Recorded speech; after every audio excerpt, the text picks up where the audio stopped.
So Mrs. J. William Hall is out of the country. Yes, Mrs. J. William Hall's abroad, you could say. Oh, there it is. That's Um, it. Welcome to Backtracking, the only show where two old friends take a second listen to influential bands' catalogs, track by track. I am J. William Hall. And I'm Dan Fiden.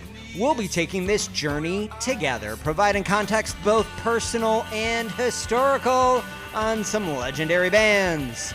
For our second season, we have selected none other than Mark Eitzel and American Music Club. All right, J. William Hall, you had an exciting week, out on the town, out on the scene, going to see big name comedy performers, doing it all. You're doing it all in the heart of it all, Columbus, Ohio. Listen, I've got to live my life to its fullest, right? Everybody should take some time to express their joy. That there is a song To paraphrase, yeah. There is a song that goes something like that. I think we covered it a few weeks ago, and you know what? There's some real wisdom in there, like so many other Eitzel tunes. Now, J. William Hall, I, before we started today, was giving yet another re-listen to Side B of Love Songs for Patriots. Well, that's quite the coinkydink, because I was also giving another listen to Side B of Love Songs for Patriots. Well, that's excellent, because that's what we're covering today. However, I wonder, since we were in sync on that, did you have the same thought as me, which was a question that I wonder if there's been deep, serious research about. And that question is, why do people who are sad listen to sad songs? That's kind of like A. And B, is there like clinical data that tells us whether listening to sad songs when you're sad is better than listening to like cheery songs when you're sad? So, we all have the idea of like the, depressive teenager listening to Girlfriend in a Coma and, kind of like wallowing in that experience. Would it be better for that same depressive teenager, for example, to listen to, Don't Worry, Be Happy by Bobby McFerrin? Regardless of what they prefer to listen to, what would be the best thing for them to listen to clinically? That was what I was wondering. You're always in search of the definitive answer. I am. Black I'm a truth seeker. Or white. Whereas I'm more comfortable in the gray. I'm more comfortable in the multiple interpretations, more intuition based. Oh, just intuition based. Right. Just however I feel, that is my truth. Really? Wow, that's quite a policy. No, I think I didn't have time to do, because I got to that question because I was listening. I was listening to the first song we'll talk about in a second, Home. And it's an for Eitzel, it's quite an upbeat tune. And I once again, as I re-listened to this, kind of found it a little bit remarkable, at least to me, how much of a changed Eitzel this set of songs seems to indicate to me. How much of a wiser, less sad, just a happier Eitzel. The whole album, all of the tracks just feel like he's happier to me. And then I went down this whole thing. How what should he, maybe he started listening to Bobby McFerrin in the years before this, and that's what really, helped him turn the corner. No, I could not. I'm not going to say I couldn't disagree with you more, but I sharply disagree with this notion that Eitzel is happier and peppier on this album, because He is. I really feel like this is a very politically charged, angry album. I think what I hear is the maturation in his lyrics and his comfort in his own voice, and but not to be mistaken for like mellower and everything's great, and not at all. Well, I think you're wrong about that, but we can debate that more as we get into all of the individual songs. I also think it may be worthwhile for us to do a sidetrack episode on the song "Don't Worry, Be Happy" specifically, and I challenge you not to feel happy when you hear that song. It is, as the man says, here's a little song I wrote. You might want to sing it note for note. Yeah, don't worry. It doesn't work, but I will, to answer your earlier query without having to hire university researchers who probably have just lost their federal funding to do this research on. Why do they need federal funding if your policy is intuition and what you feel? Listen, I'm going to tell you the answer Why to your question. am I funding that? Okay, I'm going to tell you. That's Go what I'm ahead. saying. You don't need to fund it, because I'm going to tell you the answer based on my intuition, which is sad teenagers like to listen to sad music because it makes them feel heard and understood. It makes them feel less lonely to hear another lonely voice out there. Yeah, but that wasn't. I think you're probably right about that. My question is not why they do it. My question is whether they should do it. Yeah, well, listen, I'm going to do some research, and I'm going to use AI to do it. So I'm not really going to use some research. I'm going to ask AI to do the research for me to see if there are of course, credible.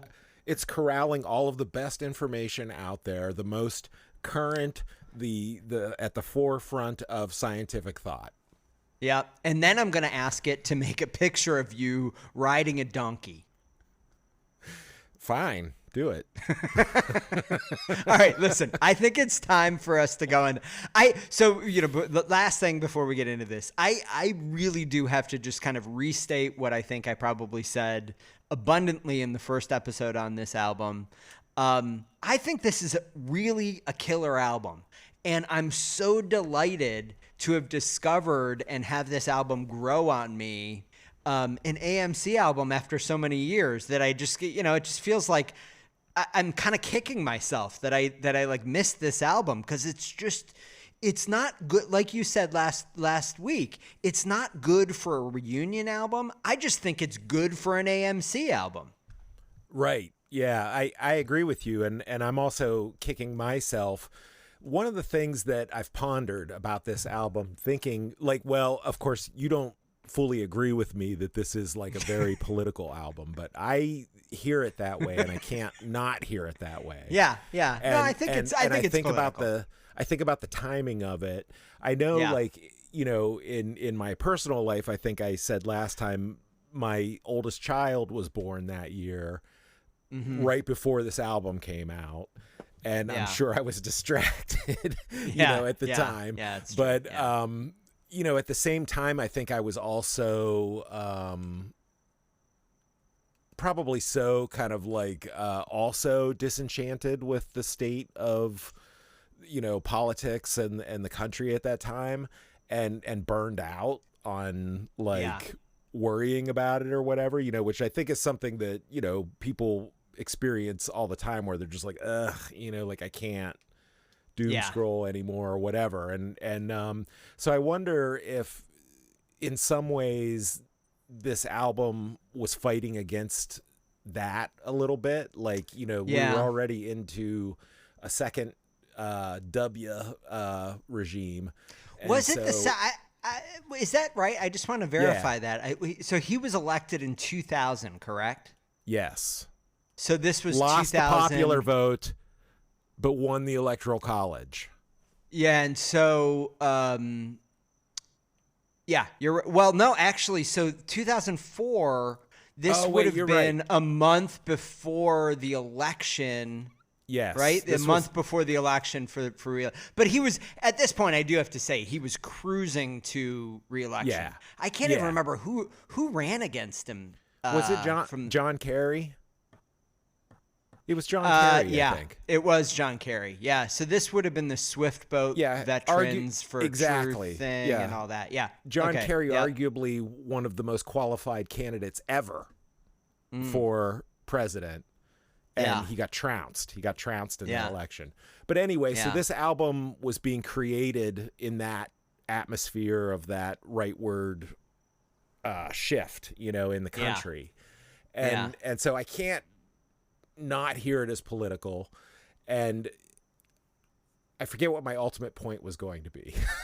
Okay. But anyway, I'm really, I've really enjoyed Backtracking the album. I was surprised just at the depth of it, it really, for whatever reason, I was like, it's like love songs for patriots.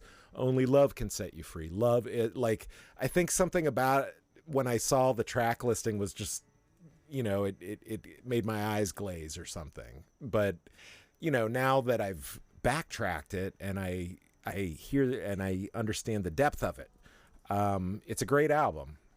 Yeah, and it's really just making me even more enthusiastic about moving on to the last what I believe is the last AMC album, The Golden Age, because I have literally never heard that. Now, this album I listened to once or twice when it first came out, and then just kind of set aside, so I just really had kind of forgotten all of the songs, and when I backtracked it, I was coming to it essentially fresh.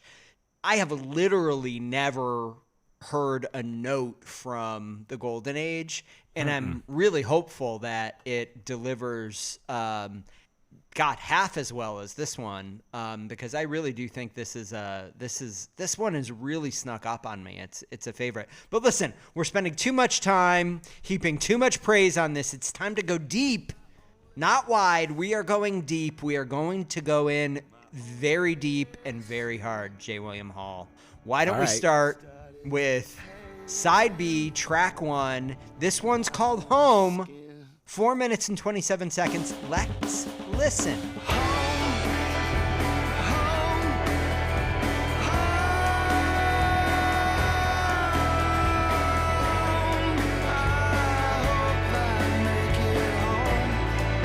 Okay.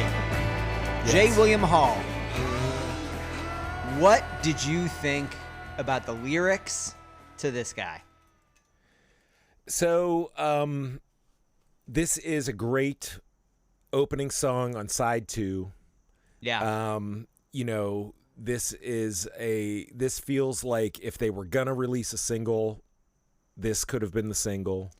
Yep. Agreed. It feels a little bit like sort of the emotional. It's the center of the album, and it feels like a little bit of the emotional core of the album. I feel like the lyrics are. I'm not struggling so much as I feel like there are contradictory things in the lyrics that make it hard to, kind of get to the central message. But I believe the central thesis is basically that he wants to get back to feeling at ease, at, home, so to speak.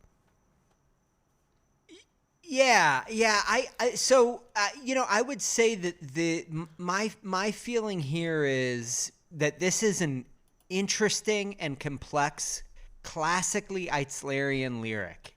It is, but it's complex in that there is a lot of darkness in these verses, right? They're great lines, beautiful lines. One such beautiful Eitzlerian line, in my opinion, is the only thing left in this world that bothers to hate me is my pride, which I just think is such a great, it's a great line. And I think that kind of is a little bit of the core there. I interpreted this song, again, I interpreted this song not so much as being about the environment in the country, at that time. You've said a number of songs over the episodes you felt like were Eitzel writing about his own kind of career. I actually felt like this one was quite a bit about that. It was about him kind of losing himself in A, being on the road and away from any groundedness in his life, B, being a little bit stuck with the image of Mark Eitzel and the part of Mark Eitzel that he needs to kind of portray as part of his job. There are some lines in here that kind of made me feel that way, and I think that there is this sense that, you know, he's frustrated with that, and this is an expression of him wanting to drop that, which ultimately for me led to an interpretation of the chorus lyrics that I personally felt like was like really interestingly kind of had an interesting double meaning. So that I imagine him kind of like, you know, on the road, touring around, struggling with, you know, having to live that life. And so the home, I hope I make it home is that, like, he hopes he makes it home. He hopes he makes it back to that grounded place. But then there's this also, like, you know, I think turn of phrase that's like when you're out and you're very drunk, I hope I make it home, you know, that kind of a thing that I'm sure you've heard said before. I feel like that's mixed in here, right? Like he's actively lost and, you know, a little bit like that song, Come Down Off Your Throne, Leave Your Body. You know that one? No. Do you know the one that, it's Come down off your throne, leave your body alone. Yeah. Lord, I'm wasted. Yeah, and Lord, I'm wasted, and I can't find my way home. Yeah, exactly. Yes. So I feel like there's a little bit of that sentiment in here. I probably heard you say that. Yeah, it's entirely possible. But yeah, I mean, I think it's a very interesting lyric. But to your point about it being the potential single, it is such a big sing-alongable chorus with a lyric that, setting the meanings aside, is like a very kind of sing-alongable lyric as well. Yeah. That it made me think of songs like Rise or Can You Help Me elsewhere in their catalog. It has that level of like bigness in the chorus. Yeah, they definitely have in their catalog a number of like stadium-sized like anthems, you know, and this feels like a stadium-sized anthem when it hits the chorus. You know, but that's the thing about AMC is they go from like the softest, you know, thing you can imagine to these big stadium-sized rockers. Yeah, yeah. It also kind of struck me that in the early aughts, I feel like there were multiple kind of indie hit songs that were called Home. Oh, really? Yeah.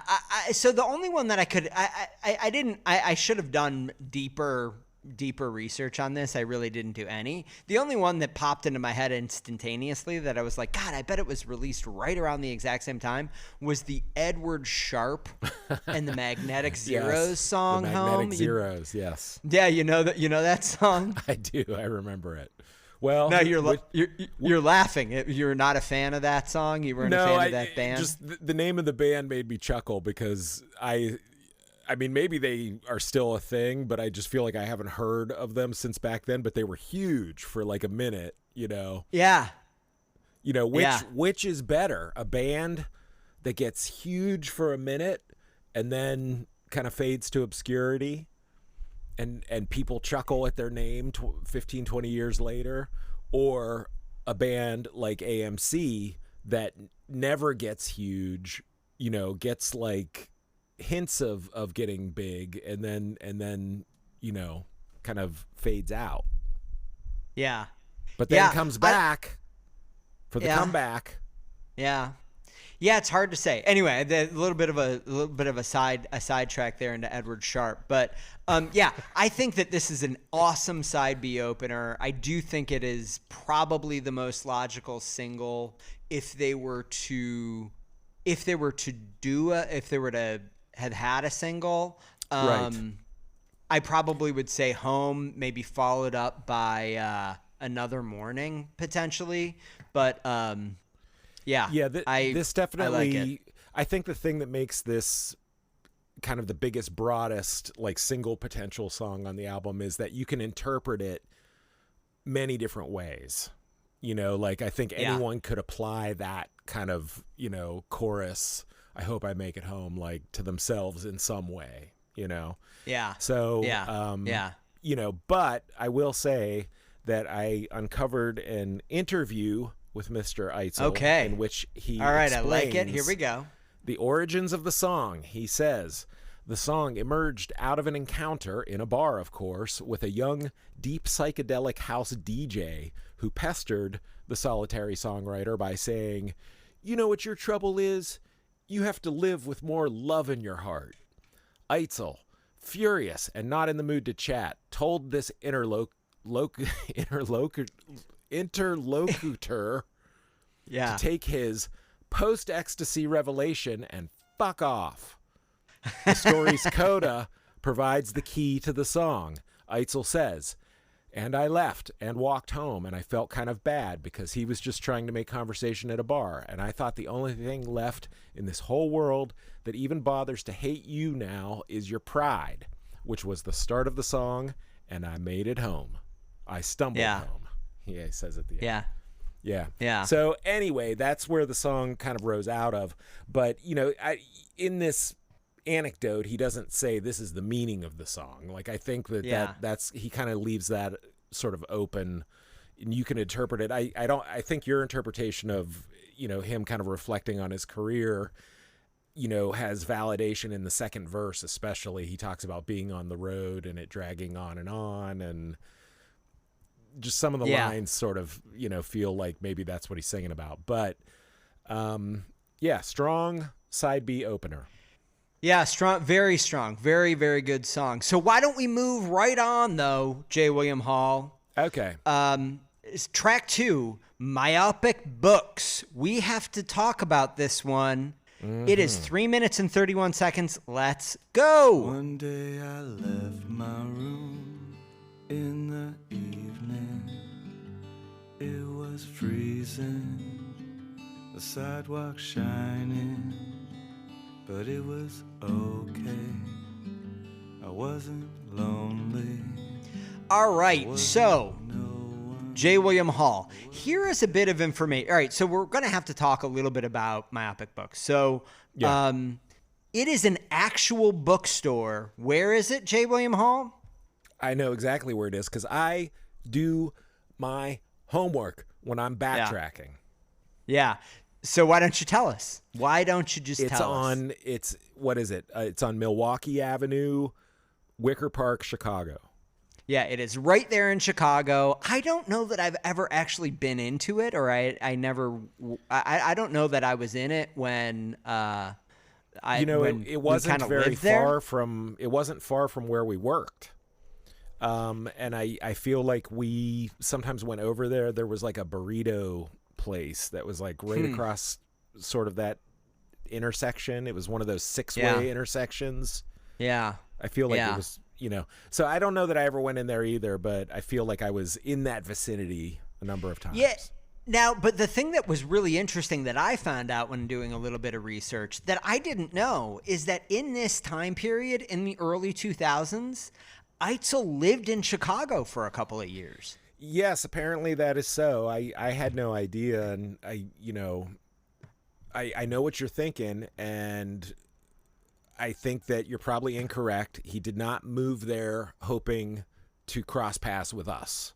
Well, clearly, and his evasiveness has continued to this day because he's successfully avoided being on the podcast as well. That son of a bitch. But we did cross paths with Mr. Eitzel in Chicago, though. We did. We did. Did we tell this anecdote already?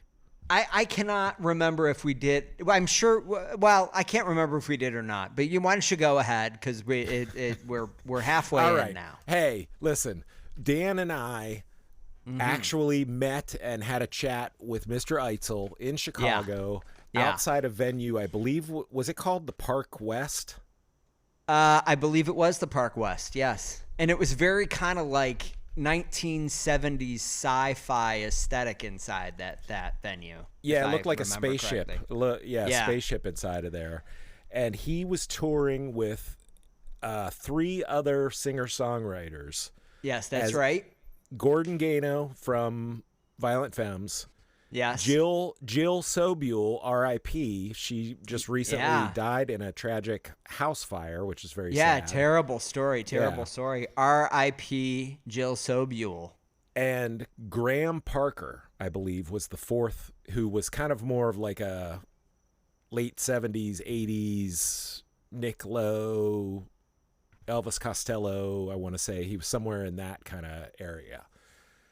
So we went to the show. We watched the show. They took turns telling a story about the song, and then they play the song. And we waited outside afterwards, and here comes Mr. Eitzel coming out to go to his bus or whatever, and we stop him and start talking to him. Do you remember the conversation? Yeah. You do?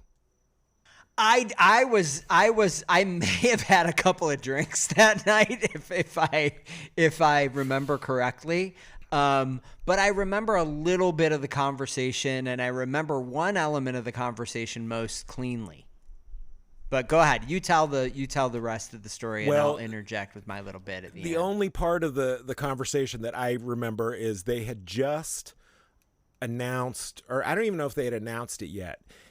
I somehow said something about like, oh, I wish I could get, The Restless Stranger or whatever on CD. And he told us about that Warner Brothers was going to reissue the early albums. And I was like, oh, are they going to have outtakes and B-sides? And he said that they were going to reconfigure the albums, and they were going to like get rid of some of the songs that were on the original album. And I remember him talking about Restless Stranger getting rid of like, I don't know if it was $1 Million Song or I forget which one, but that's the conversation I remember having. 5 minutes. We didn't harass him too hard, but what do you remember? Well, I remember chatting with him pretty briefly. I do remember it feeling pretty. It was a brief conversation and pretty awkward.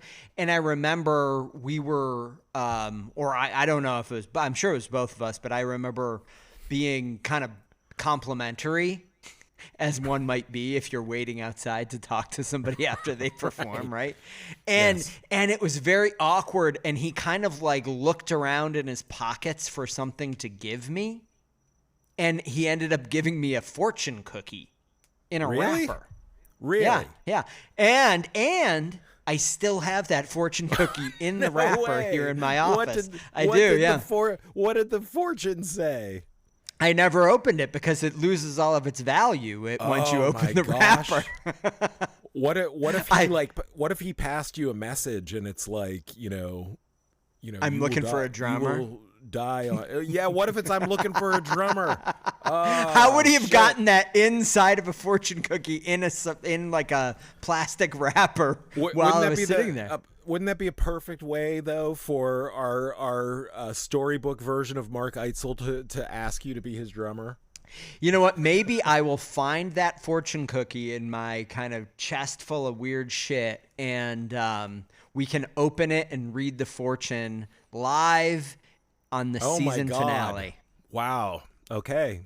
All right. Hey, well, I mean, amazing. It's your fortune cookie, so if you change your mind, I understand. But I'm here for it. I want to know what the fortune was that Mark Eitzel gave to you himself when we encountered him circa, 1998? Yeah. It must have been sometime around then. I do remember, though, I went through a very brief and extraordinarily ill-advised Long Island iced tea phase, and I believe that this was I was in the heart of that phase. So I probably, Right. put down 2-3 Long Island iced teas and was pretty shit faced by the end of the show if I had to Right. guess. Good. All right, so Myopic books. We're talking about Chicago Yeah. stories. Hey, Now, Chicago. I think that again, I hate to keep on saying it, but Eitzel, this is one of the most kind of like instantly relatable songs maybe in the entire catalog for me, because it really is a very simple, very straightforward narrative of this experience that I feel like both you and I essentially had probably many of times, maybe not going to Myopic books, but certainly going to various record stores in Chicago and I mean, kind that of on was a just Saturday afternoon. Yeah, it was just like, oh, something to do, get out of the apartment, like go to the record store, and Yeah. I'm sad to say that I feel like that culture has really died down a lot, like I think it's really just the diehards anymore who kind of, regularly still hit the record store. Yeah, I mean, we would journey out, and he describes those kind of crystal clear, extraordinarily cold Chicago days. Yes. In these lyrics. I mean, I feel like he nails it perfectly. I don't know how well that would work for somebody who hasn't spent that time. The line that does it for me, he's like, I left my room in the evening. It was freezing. The sidewalk shining. Yeah. Which I think is a great, a 3-word, very poetic image. And I knew exactly, what he was talking about. Yeah, it really is. I mean, that really, you can almost feel it if you've spent time in Chicago during the winter doing this kind of thing. But the Chicago relatability aside, I have to say it again. I feel like this is a maturing, somewhat happy, somewhat healed Eitzel. It's a fundamentally hopeful song. The line, maybe the worst is over, really feels genuine to me. It doesn't feel like there's any kind of irony or anything in there. There's cynicism. I think this is like a pretty straightforward, happy, hopeful song. Yeah, I mean, I think there's definitely optimism and hopefulness in this song, but it's also got a sadness to it. Like I think this is not Don't Worry, Be Happy. Like, it's got a sadness to it because there's a hint of the reason that he's out walking is he just had an encounter with somebody who made him feel lonely. Yeah. Right? So, I mean, it's starting from a sad place, but it's also, he finds this bookstore and there's a sweetness to it as well. Yeah. Yeah. I mean, listen, I would agree with that. I would agree with that. It is for me though, the sweetness, there's always that kind of twinge of melancholy, I think in Eitzel songs, or in most Eitzel songs. But this one, I think it really is just a twinge, and there is this fundamentally it feels to me like there's a hopefulness in here. That may not be true, but I choose to believe that it's true. Now, what about? Yeah, I don't deny that, but he also it's like, it's kind of like his mind wandering a little bit too. He talks about his mother as well. Yeah, and that's how he kind of like brings the whole thing back around about how she understood how to be alone. And so that's also why I think is like there's this sort of inherent sadness, even if she understood how to be alone, but like, I think there's a tendency to think like, oh, somebody who's alone, that's sad, and he suggests that he's out walking because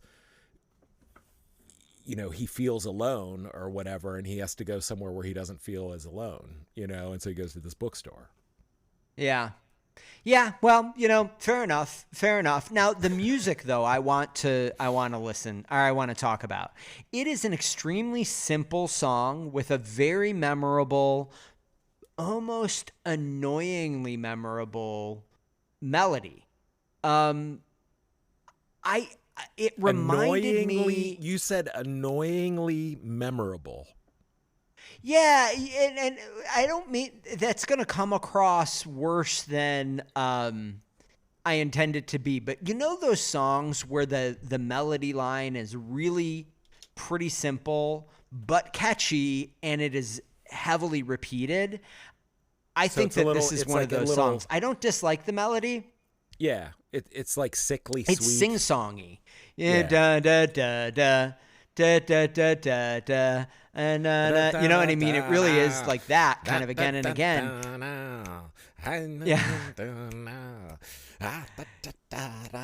Yeah. Exactly. It kind of reminded me in spirit somehow. It reminded me of Christian Science reading room. Oh. Well, I mean, certainly, you're picturing a bookstore, just like there you were picturing like a storefront reading room kind of thing. So, walking around a city, it's like he lives in cities and he's singing about city stuff, Yeah. Well, anyway, I think that this is a very nice inclusion on the album. It adds a certain there's a lightness to it. I mean, I wouldn't say that it's one of my favorites.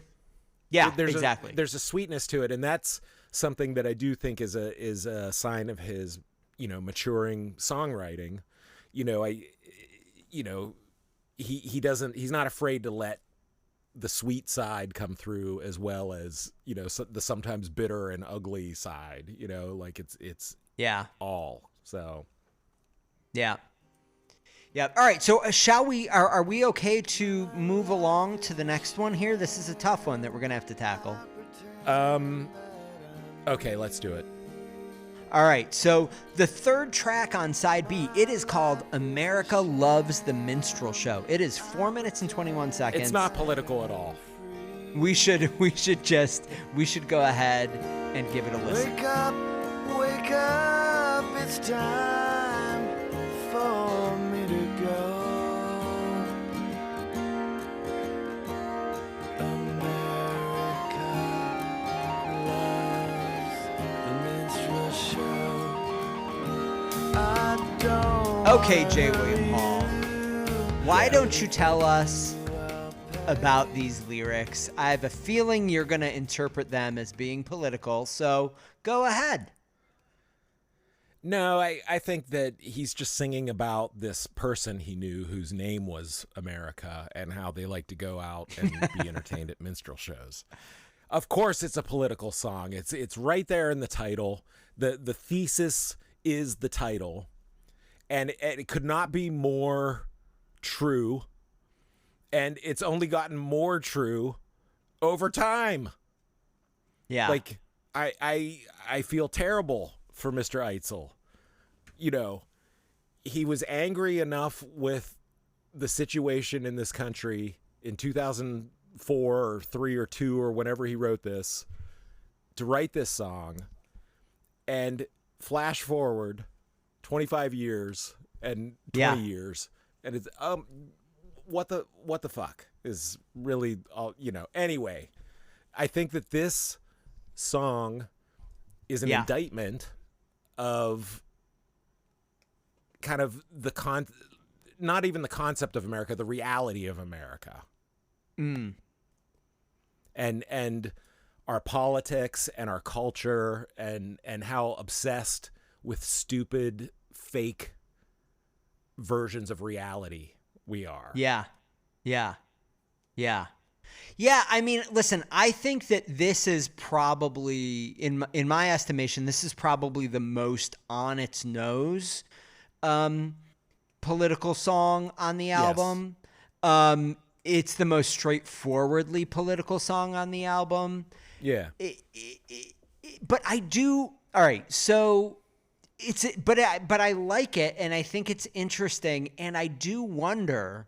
You can feel free to tell me that you think this is wrong, but is there a bit of Eitzel talking to himself in this one? For example, they love me, babe. There's a line around the block. They love me, babe. Compared to that, what have you got? Wouldn't it be a crime to just let it go, America? So I wondered if maybe there was like a piece of this that's clearly kind of, potentially about like George W. Bush, for example. Right. But is there a little bit of Eitzel kind of saying, I'm just the same?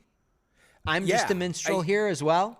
I think that that's absolutely true. I think it's an indictment not of just politicians or celebrities. It's of everybody. I mean, he says at the beginning, my life is a sham. I pretend that I'm me. My life is a sham. I pretend that I'm free.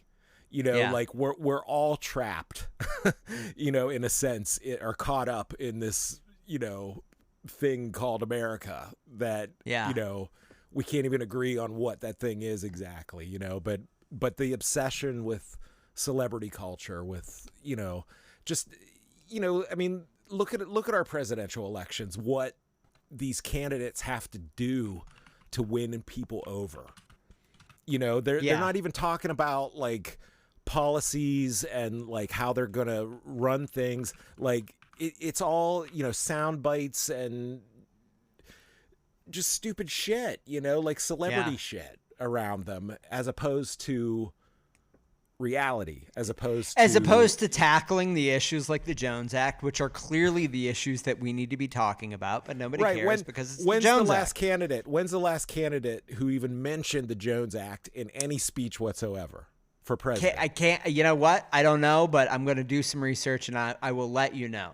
But I just want to get back to these lyrics for a second. I do think that kind of double meaning that Eitzel is the minstrel here, the politicians are the minstrels here.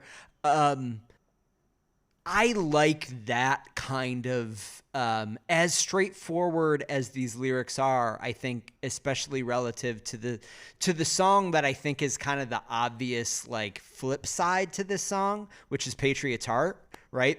There's like a real symmetry, I think, in this album. And it centers around Patriots' Heart on side A and America Loves the Minstrel Show on side B.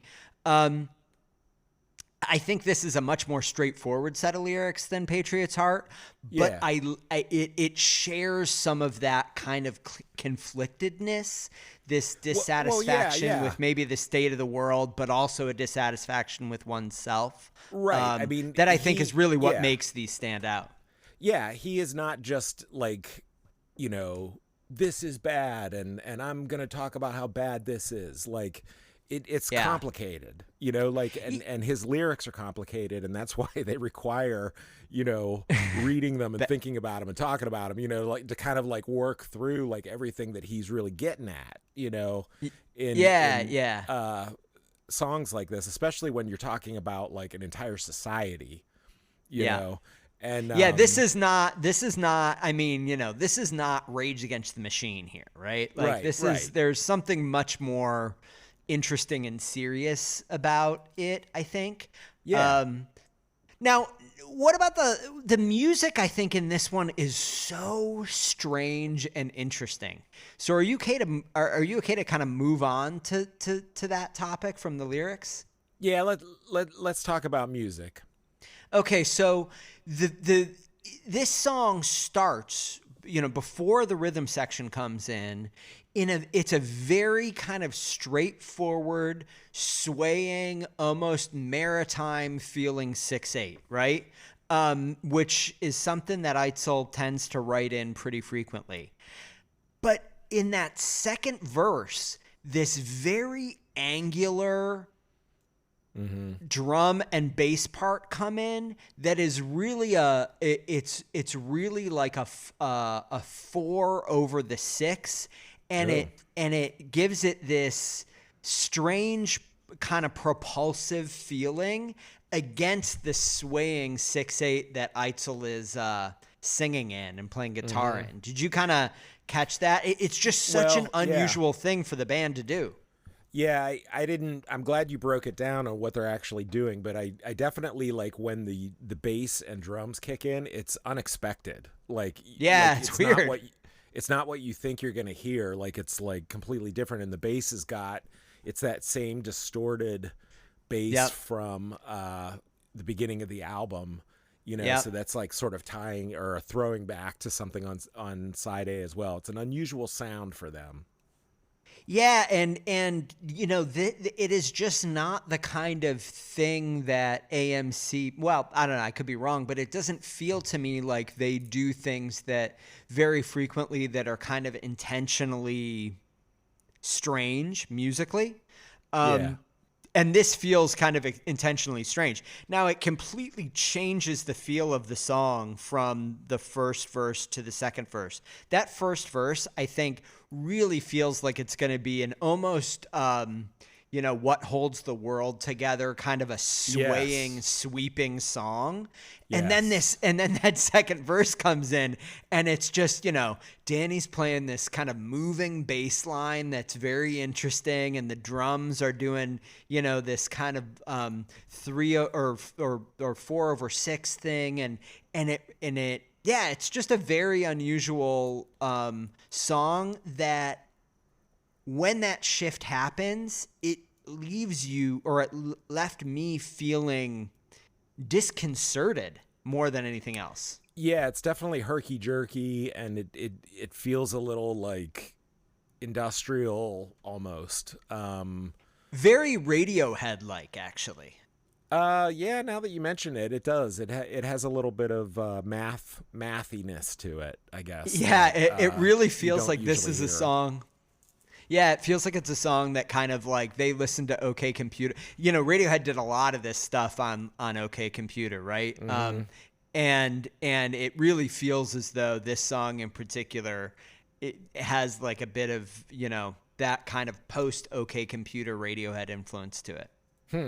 Yeah, I guess I could hear that. I wasn't sure, like at the first listen I had to it, I was a little like, I didn't know if I liked that instrumentation, like, because I think the expectation on the first verse is it is going to be this kind of strummy, nice ballad, and then that stuff kicks in. But the more I've listened to it, the more I like it. So good job, fellas. That's where you're feeling the band, right? This isn't an Eitzel solo record. You're feeling the band. No, it's true. Yeah, it's, I actually have in my notes on this one, I think it is a super interesting, unexpected choice that really has a very strong influence on what my perception of the song is, I think.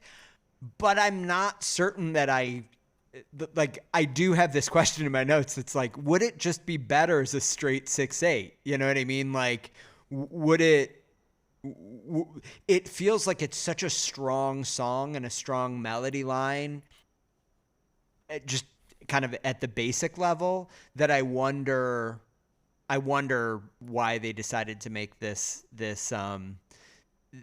decision musically. I don't know. I mean, I do really like it. I think it's a very, very notable thing, but it is definitely kind of like a bit odd, a bit unexpected, interesting. Yeah, well, look, it's like how many albums in, they're pushing new ground. They're exploring new ideas musically. Yeah. Give them a break, I say. No, I'm not giving. I mean, I really don't. Hopefully it's not coming across as negative. I think it's super interesting. I love that we're able to kind of dig in on the music in this one in a way that maybe, you can dig in deeper on this one than many of the other songs in the entire catalog. It's definitely an unusual set of choices, which I think is great. So yeah, listen, it was probably one of the most notable songs on the album for me, across the board. Yeah, I don't want to say I like it, but this is probably the most intriguing song to me on the album. It's intriguing, but you don't like it? You can't like it? I do like it. I really like it. I really, really like the song, but I wouldn't, but it is more intriguing than just a song that I like. So, for example, Why Won't You Stay is an American Music Club song that I absolutely love, but it is not intriguing. Does that make sense? You don't think Why Won't You Stay is intriguing? No, I think it is musically. I think it delivers on exactly what the song feels like. there aren't musical choices in that song as the song starts going that you feel like, oh, that's a strange choice. All of it just feels to me like that's exactly kind of what that song wants you to play. That's like the obvious thing, executed extremely well, Okay. recorded So extremely. That's what I think mean, right? Like, this is not that for me. I like the song a lot, but I was totally surprised, and I'm kind of like questioning, like, wow, I wonder why they did that, because it's not at all what I. If you had brought this song to like a band practice, this isn't the first choice from an instrumentation perspective that I think anyone would make. So this is clearly like they decided at some point, hey, why don't we try to do this thing? Yeah, I mean, and I think that that's true of a number of songs on this album where they're clearly more kind of like studio constructions, as opposed to here's how the song goes, guys. 1, 2, 3, 4, 5, 6, or whatever, and like they clearly kind of pieced it together, and I mean, for whatever reason, I'm always talking about looping drums or whatever, but sometimes it's hard to tell, if they're kind of doing that and then building something on top of it. It's certainly like with it being that complicated patterns, over top of one another, like this would be probably to play it more like you've got to focus, and concentrate on counting, or whatever. Like it's not a feel song. It's like a math song, Yeah. Yeah, totally agreed. A very fun one. Very, very fun one. All right, so should we move on to the Horseshoe Wreath in Bloom? Let's do it. Okay, 4 minutes and 40 seconds. Fourth track on side B. Let's give it a listen. Now here's the story of the incredible shrinking man, of a fatal disappointment met with a frozen margarita grin. Now see him blink in time to the hour hand. A funny red nose, Rudolph jokes, memory failing. All right, now I want to talk about the lyrics here. I think that this is a very interesting song across the board. There is a lyric in here that I just love. It is... To my ear, it's kind of a classic country and Western lyric. Okay. He says, she makes it clear, my dear, in no way does she wish him ill. She says, there's no justice, no, there's just this bill. Yes. And the way that's sung in the song, she makes it clear, my dear. It's just great delivery, perfect line, very much in the kind of like, aesthetic of the classic kind of barroom country and Western.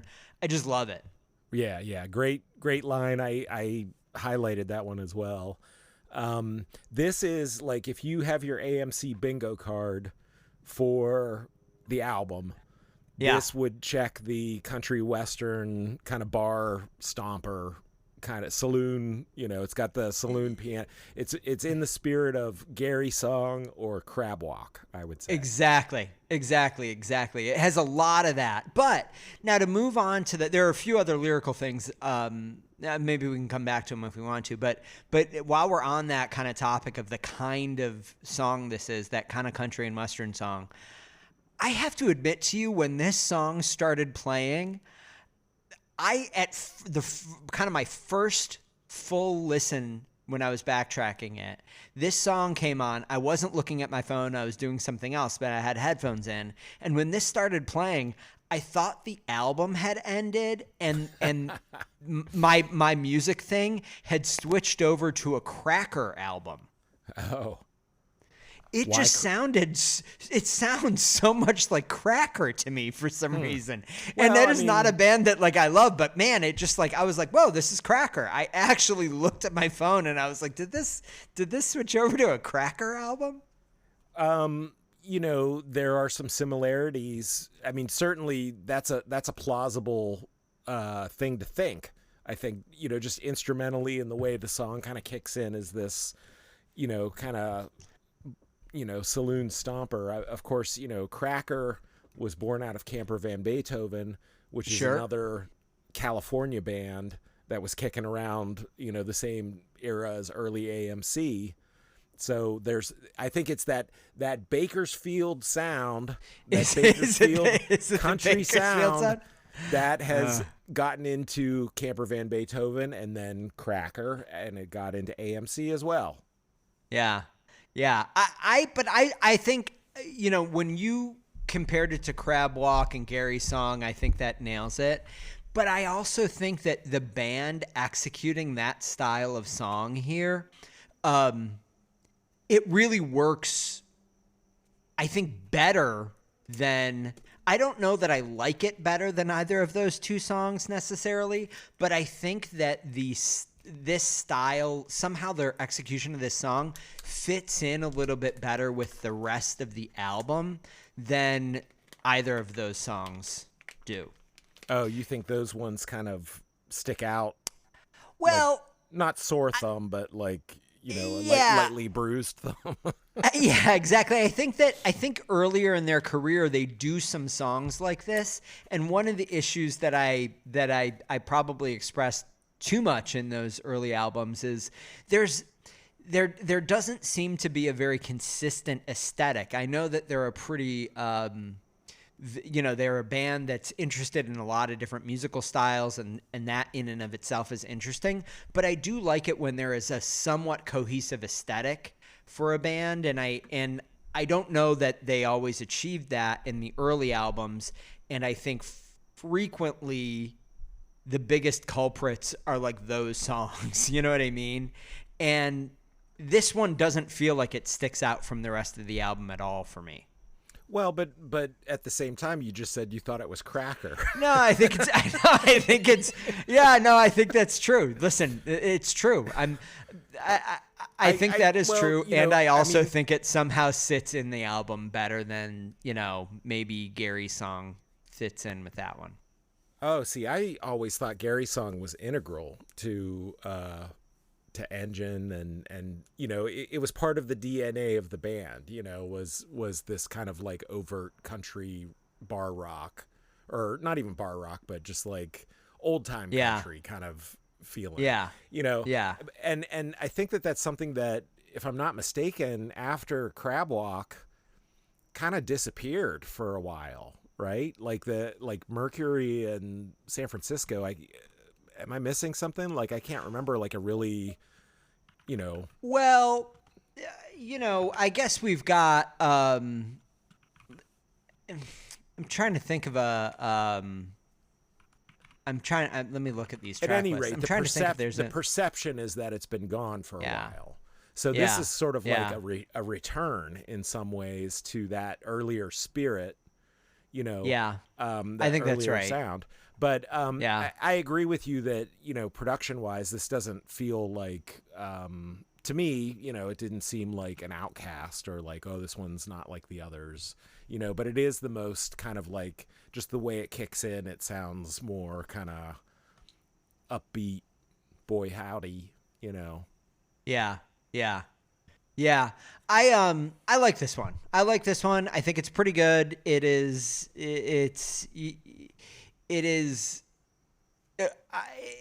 got some of the most, I think, fun lyrics on the album. I love the line, "and make an overlong speech about how you never let the bastards kill your soul." Like that whole like really long verse at the end, I think is kind of fun. Yes. It's definitely a good palate cleanser on this album. I like it. I like the goofy organ in the background. Overall, I just think it's a good inclusion in here. Yeah, and it also returns to the the character that he is sort of singing about in this song is sort of this barfly kind of character. So we're back in the bar, but it gets sort of like comically absurd as in my interpretation, he dies at the end, and it's like Ed McMahon and a bunch of models come down as like angels to kind of lead him. Yeah. And that whole last verse is kind of epic, like in its own way, like it just kind of goes on and on, but it gets funnier as it goes. So yeah. I mean, I think that this is a welcome inclusion. It definitely adds a little levity to the proceedings. Yes, excellent. All right, should we move on to the next track here? Song of the Rats, Leaving the Sinking Ship. Yes, we're going to keep the good times rolling. Excellent. So 4 minutes and 21 seconds. Let's go. Once you rode a tide, it was always flowing out towards the sky. It was like a dancer who followed your step. It was like a lover who could take you to the dawn. Okay, J. William Hall, there it is. Why don't you take the podium and tell us all about these lyrics? Listen, this is a song about America, the United States of America. Okay. Circa 2004. And all right. I think it's a commentary on, you know, American society, and it's sort of, you know, talking about, you know, at the time there was definitely a feeling that there was sort of this authoritarianism sort of vibe that was building in the country. And, you know, I think that the opening of the song, when he says, once you rode a tide, it was always flowing out towards the sky. He's talking about like how America for most of its history seemed like it was sailing to some kind of bright future. Like you think of it as a ship, and now the ship has gotten, you know, so far, and now it's sinking, and we are all the rats that are trying to scurry and get off the ship and escape the sinking ship. Okay. Okay. That is my interpretation. Yeah, I mean, listen, I'm not going to deny that. I'm not going to deny you that interpretation. That you're definitely kind of, I think, feeling as though, as you've said, the album is almost a concept album. It is conceptually coherent throughout, and so I understand that perspective. I did not come to the entire album feeling that way. And I didn't necessarily feel as though this song were primarily about that topic, but I don't really have a counter narrative for you. I like these lyrics, but the best that I was able to come up with here is a little bit, again, and I mean, this is probably something that's been consistent in my interpretations of the lyrics so far on this album, but I felt a little bit like maybe it's Eitzel talking to a younger self a bit. I don't have a ton of like evidence I can point to there other than that I just had this feeling that the chorus was a little bit about kind of a recognition of an end of a life or an end of a career. Like it's there. It's undeniable. You may not want that to be the case, but it is the case, and you just can't deny it. Well, That's kind of this sense that I had, but I didn't apply it necessarily to the U.S. You could apply it to multiple things. You could see it as a political comedy. You could see it as he's talking about his career. You could see it as you're talking about a relationship, you know, that has gotten so far and now it's sinking, and, you know, the rats want to get off or whatever. You know, I think in general terms, it's just about sort of realizing that you're doomed. You know, and panicking. You know, that feeling of panic, you know, at that realization. So apply it to whatever you will. I don't know, you know, I don't want to, you know, don't take my word for it. Yeah. All right. So why don't we move on to the music though? I was hoping there's a bunch that's interesting to me about the music of this song, but I was hoping you might be able to sanity check me. As soon as this song came on, it also reminded me of another band very clearly, but I couldn't quite place it, and it was driving me nuts. I've got two.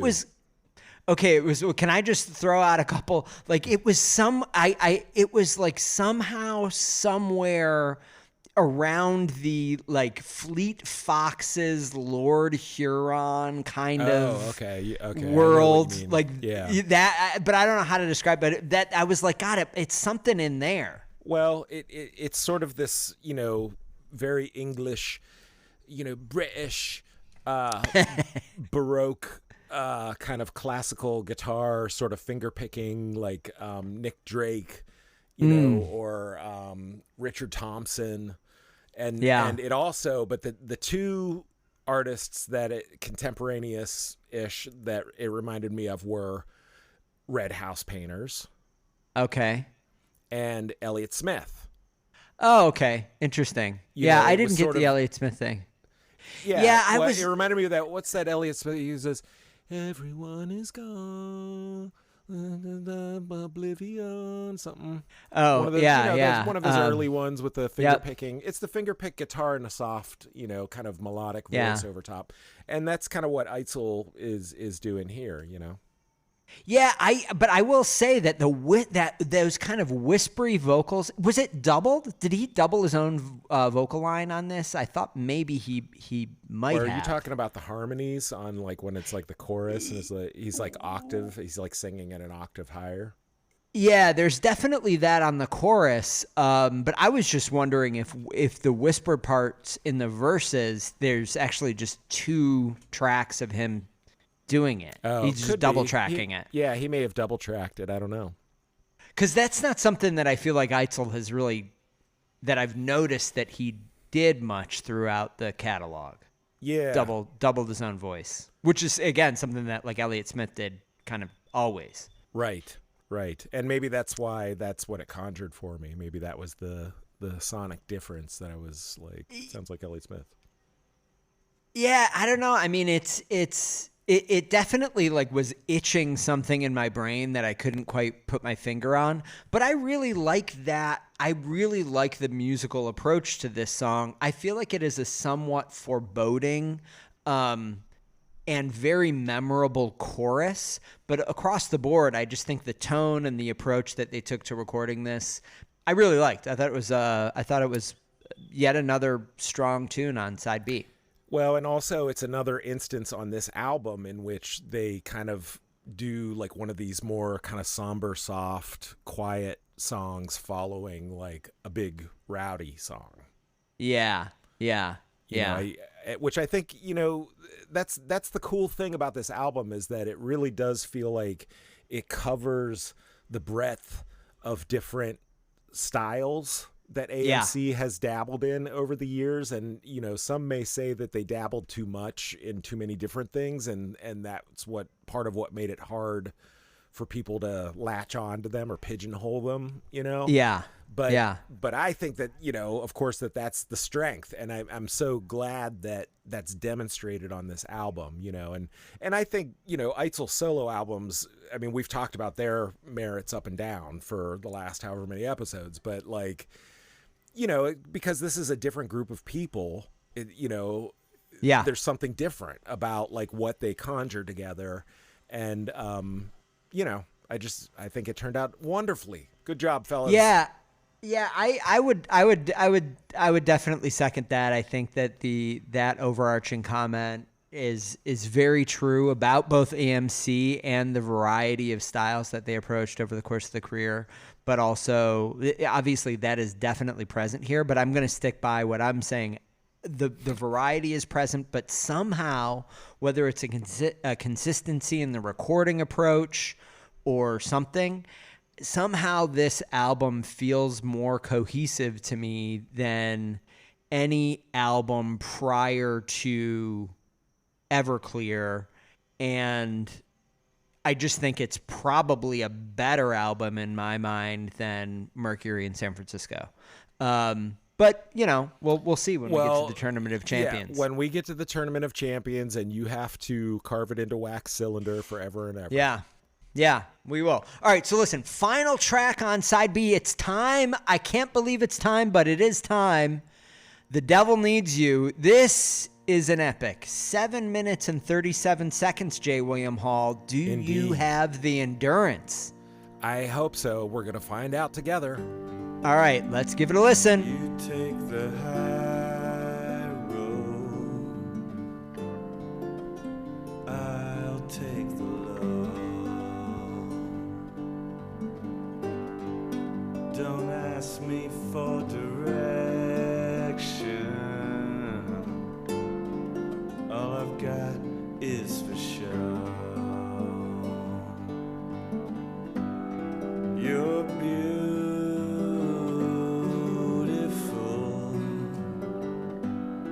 and I hope the devil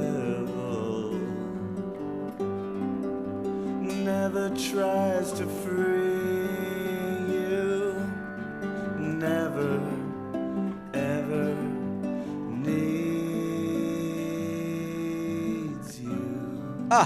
J. William Hall, those lyrics. I am just going to give you a small sampling of some of the greatness in these lyrics. I don't want to save your soul. I just don't want to see it die. What a great little line. Yeah, so this is an epic closer. Unlike anything on any AMC previous... I mean, they've had strong closers throughout, but never something as big and epic as this. Yeah. Do you agree? Yeah, I think this is pretty epic. I mean, it's I think it's pretty epic. It is I don't know. I think it's an epic song. I think it is kind of haunting. Yes. And direct lyrically. Direct, right? Like, yeah,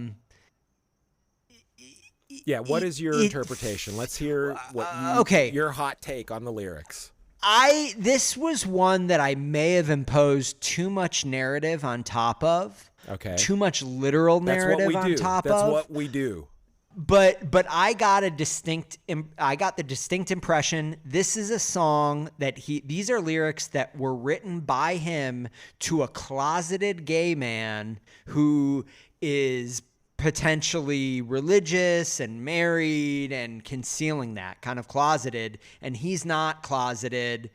And there's both a sense of enmity towards that person, but also a fundamental sympathy with them. Does that make sense? Am I pushing too much onto this story? Well, we could never push too much. Right? No, I think we can. We can and we have. Well, okay, maybe so, but I did not interpret it that way. That's an interesting interpretation. I think there's something central to the idea of here is a person who is a good person in some way, and the singer of the song is saying, I hope that you don't become corrupted or like the devil's tool in some way, like you become an evil doer, you know? Yeah. I think they're really powerful lyrics. Of course, you know, through my preconceived, red v blue glasses, I saw it as like sort of a political commentary on like America, and, you know, America is beautiful, and he hopes that the devil does not, you know, America does not become the devil's tool, you know, basically. Yeah. I might just, my interpretation, I guess I might have just like read too much into the second and third verses. You're beautiful, and I hope the devil never tries to free you, never ever needs you. You want to show me heaven. You assume that's what I've lost. You go home, sing hymns with your wife, and I'll stay here and carry your cross. Yeah, I don't know. Listen, I might be, you know, kind of, I might be pushing a little bit too hard on my interpretation, but I do just think that these are quite lovely lyrics. Yeah, I mean, I I see them as lovely, as in well written. I mean, they're foreboding. You know, foreboding. Foreboding for sure. You know, of some kind. But they're really well written, super poetic. I think the writing on this album is very, very strong. Yeah, I would agree with that. Now musically, I think this one's a little bit interesting as well. This is Eitzel once again in that whisper mode kind of a style. I think it's captured really well on this song and ultimately across this whole record. I think that he's fluctuated between this and the more bombastic kind of crooner style over the course of the career. But I think they capture that whispery style really well in production on this record. Yeah, I agree. I think he's mastered that voice, you know, at this point. Yeah, it's just really nice. You know, even you can hear, I mean, it's not like a super evolution or whatever, but just something becomes more refined, you know, like through his solo albums, you know, getting to where he is on this album with his singing. And, you know, honestly, I love the upright bass. I believe that that's an upright bass that Danny's playing like on this one. Yeah, and it really, really pretty. This one has a little bit of like a slight jazzy touch, you know, to it that I think harkens to some of the solo stuff. Yeah, I would agree with that. This definitely has a bit of that in it. I like the kind of noisy, just the noise in the background of the first probably half of the song as well. I just think it's interesting texture. Again, a bit Radiohead-ish. The fade out at the end of the song, you could argue that this is a little Radiohead-ish as well. It's a long breakdown. The horns come in. It's a little bit of a freak out, and then it fades out. I will say that I have a bit of a quibble with that. I didn't like when the horns came in. I felt like that breakdown was a bit too much. And I felt like the song was too many. Okay. No, this is where they're bringing the Capel. This is where Capel steps out of the shadow and he gets on his horns and he starts laying down some discordant horns that really, you know, because the song almost sounds like kind of like sweet early on, you know, like lullaby, you know, kind of thing. But then it takes kind of like this discordant turn. And I think that the horns are key to that. They start to hit these kind of like odd notes and stuff. And I love the extended like indie jazz long fade out at the end. I think it's unlike anything, you know, that they've put on an album really before. And you know, it does harken a little bit to Radiohead. I think it harkens a little bit to like a Yankee Hotel Foxtrot kind of thing. Absolutely. I mean, that had such a huge impact. Radiohead and Wilco, you know, together had such a huge impact. That's right. Guitar music in the naughty naughties or whatever, naughty oddies as they call them. Is that what they call them? That's what that's what everyone calls them.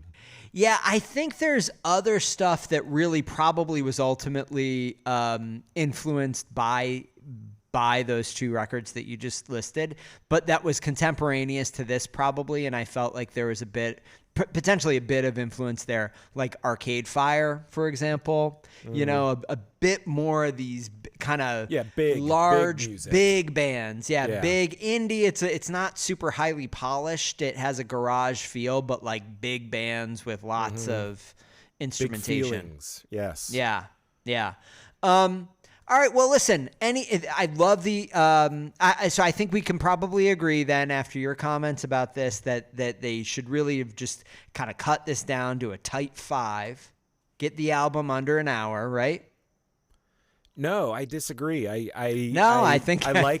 like them stretching out. I like them. Well, listen. Here's the deal, yo. Because I was going to attempt to retrack this album. And, you know, in my past retrackings, I've usually trimmed the album to 10 because I like the symmetry of the 5 per side.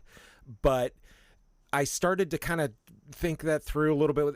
And basically gave up because I was like, I think the album needs to be, I think every song has a piece of the overall arc of this album, and it's essential. So, yeah, but here's where I separate from you. Like okay, like a Atlas rocket, like where the booster, they drop the booster away, and the front of the rocket keeps going higher, because I tracked down the outtake that was only included on the original vinyl pressing of this album as a 14th track. Do you know what it is? Have you listened to it?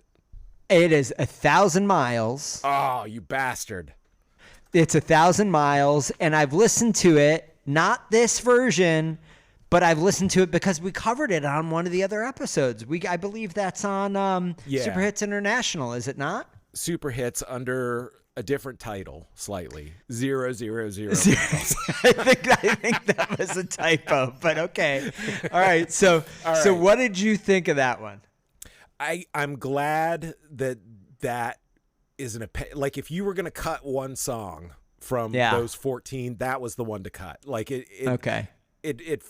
that one, and granted, I only listened to it once, I think, but like, I mean, the Super Hits version, I remember liking it. This one felt a little bit like, just the energy felt a little weird or something. Like it didn't, it wasn't as good as everything else, on the album. So I think this was the one to cut, but it was a perfect one to include on a double LP version of the album, because you got to fill that space.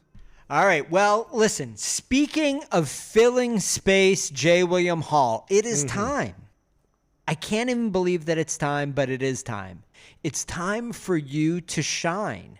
If you choose to shine, you can shine right now. You need to select the best song on this album and the worst song on this album.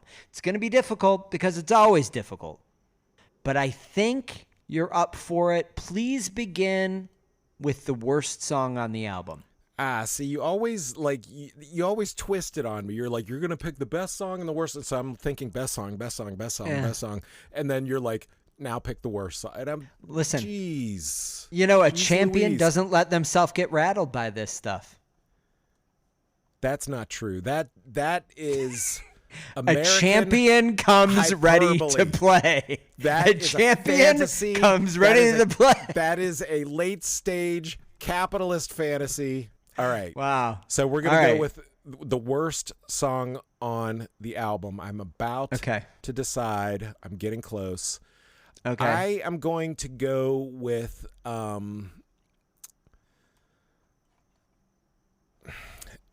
this is a tough one. This is a really tough one, but I'm going to cut Mantovani the Mind Reader. Wow. Well, that is a surprising selection.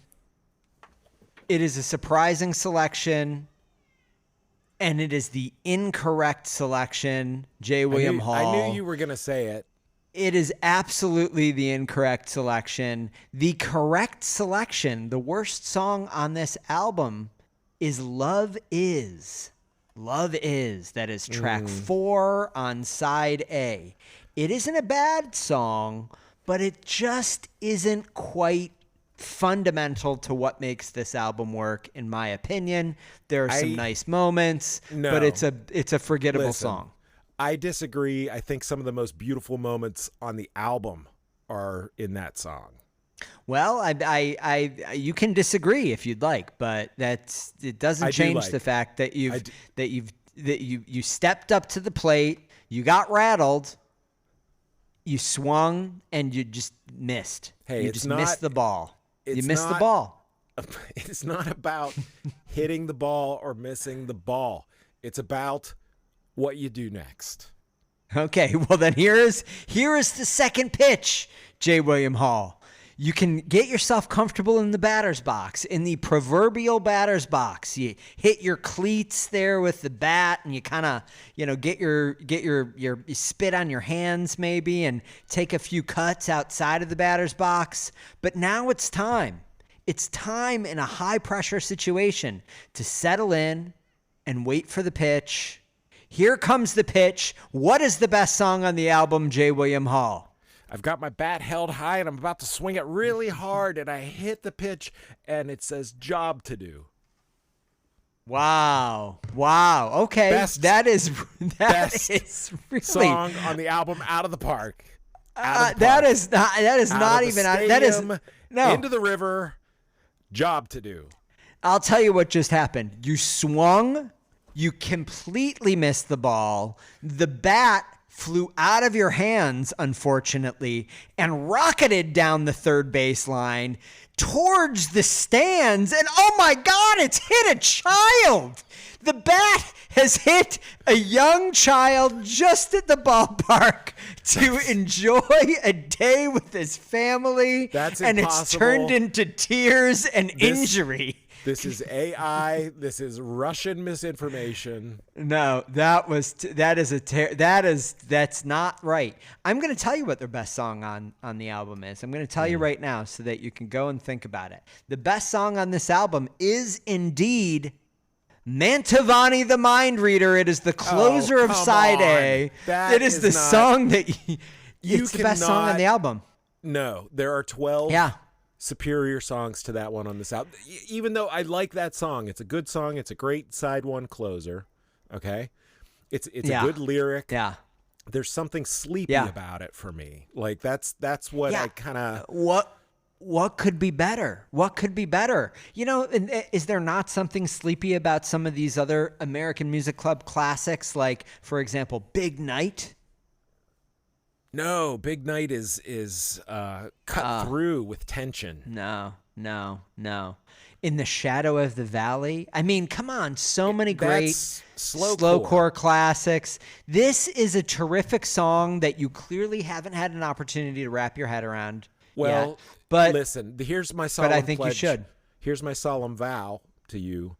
I'm going to continue to listen to this album. This album is now in the rotation. It's part of the canon. It's part of the collection. So I'm sure my thoughts and interpretations and opinions of songs on this album are going to evolve over time, as all things do. That's right. Well, I can agree with you on that. I think you did get a respectable single with that last statement. It is a much, much better album than I even hoped. I really think this is, I don't spend enough time kind of in the AMC digital underground, and the Firefly. Obviously, we can all remember when we tried to join the Firefly group on Facebook. No, I'm in there. Oh, you are in there. So maybe you spend enough time in there to know. But it seems my sense is that this is an album that the hardcore AMC fans don't really talk about all that much. And I've got to say, I encourage all of them to give it another few listens. I think this is a pretty remarkable record. I think it's quite remarkable, and I think it's also quite, in my interpretation of it, political. It's foretelling. It's foretelling. Yeah. It gets at the heart of some of the contradictions, within American society, within America as a concept, within America as a reality. I think that some of these observations and feelings have deepened over time. So, at least for me, for one listener here. Yeah. So, well, listen, I wish that the rest of the world, I wish people had listened to it back then and had heeded its warnings. Yeah. Well, I suspect that, unfortunately, Eitzel is probably preaching to the choir a little bit, but that's all right. But I think that I think it's a great album. It's definitely one for everyone to pick up. And that is it, J. William Hall. We are done. We are done until next time, when we are going to cover, what is it we're going to cover, by the way? Do you even know? Of course I know. You think I haven't peeked ahead just a little bit? Okay. Why did you tell us what we're going to cover? The next what are we going to cover? Is the Golden Age. Is Golden that in Age. fact the next album? Because I'm being honest, I don't know. Yeah, I think it's the Golden Age. Oh. The Golden Age came out 1 year after this. Is that correct? No, Golden Age Or no? came out So in this actually 2008. 4 years later. Okay, well, here's the deal. Okay. Deal. There's sort of a semi-official live album that came out after Love Songs for Patriots. What's the verdict? What is it? That one's called A Toast to well, You. There Yeah. is. I don't think we should do the live album. What I really want to find out here, and maybe you can help me here, when does the next Eitzel solo album come out? I believe that album is called Candy Ass? Yes, that's what we're doing. Yeah. next. That's 2005. Is that? Yes. Yeah, That's just okay, a so- year after Love Songs for Patriots. So yes, we're swerving back like a drunk driver on the highway. We're swerving the opposite direction back to Mark Eitzel's solo album, Candy Ass. Yeah, so we are going to cover Candy Ass, and then we'll be back. So listen, hopefully all of you come back to hear us cover Candy Ass. As always, what you need to do is go on to the social medias. You need to go on to Instagram and follow us. Instagram, Backtracking Rocks, ROX. You need to go on Twitter, do the same thing.